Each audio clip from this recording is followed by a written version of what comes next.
Good afternoon. My name is Bill McCamley, and I am a state representative from Las Cruces and Mesilla here in New Mexico. And it is Sunday, May 22nd, and this is your legislative update for the day.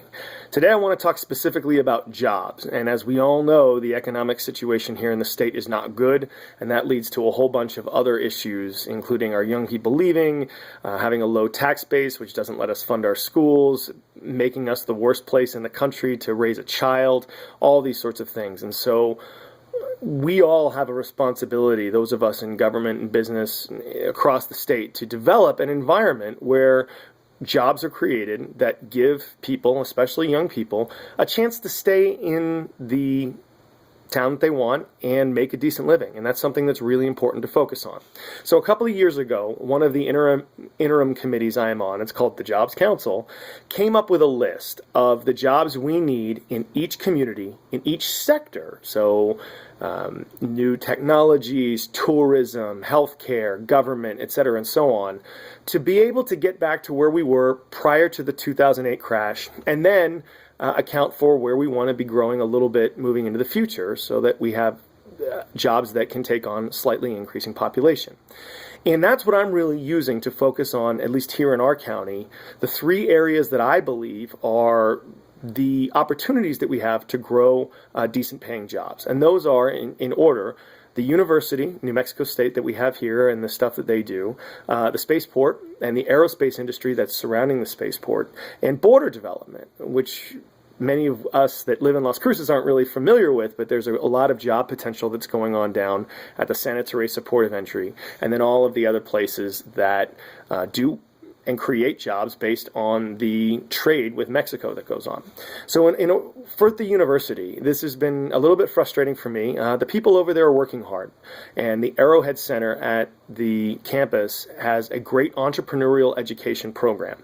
The problem is, many times the students in this program, they get trained, they come up with a great product, they maybe get support in how to start their business, and as soon as they get a whiff of success, they move and they go to Dallas and Denver and Phoenix, and the last group I heard went to Seattle. And that's a real problem, because we're spending taxpayer money on these programs. And if the citizens of the state are not getting a return on that investment, then all we are doing with that money is funding the workforces of Dallas and Denver and Phoenix. And we don't want to do that.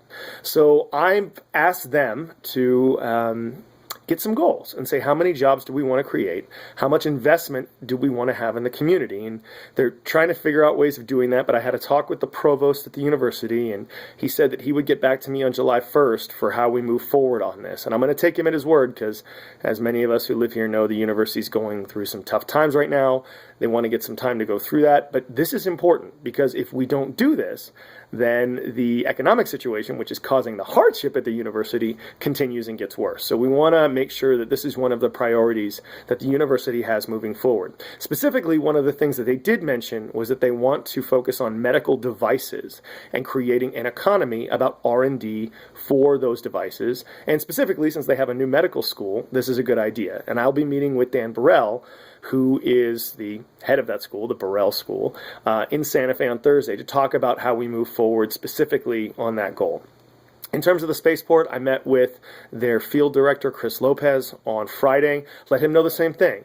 Can you all get some goals in terms of the jobs you want to create, both in the new and emerging technologies category, as well as the tourism sector?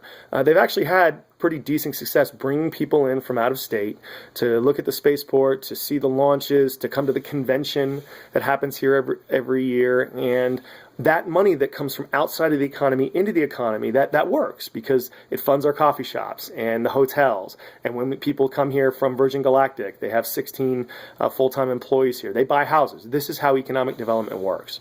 We've been really successful working down at the border in Santa Teresa. They actually have a goal of creating 200 to 500 jobs every year, which is great. Some years they hit it, some years they don't, but they've already created over 200 jobs this year down there. And it gives the people in our area a chance of getting employment that allows them to make a decent living. And that's what we want to keep doing. So right now we're continuing to work on the process to expand the hours. Right now the border closes coming northbound at 8 o'clock. We want to open that till midnight. It's very complicated, but we need a study done to show the Customs Service that it's worthwhile. We need money from the State Department of Economic Development, plus money from the Federal Economic Development Administration. If we get that study done, then we need to find $1 million to keep that border open.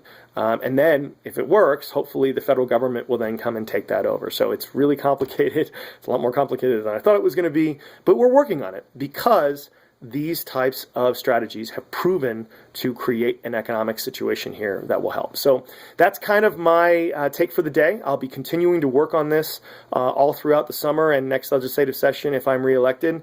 And as always, I would love to hear any questions, comments, or concerns you have on these or any of the issues. Thanks a lot. Hope everyone has a wonderful upcoming week. Bye.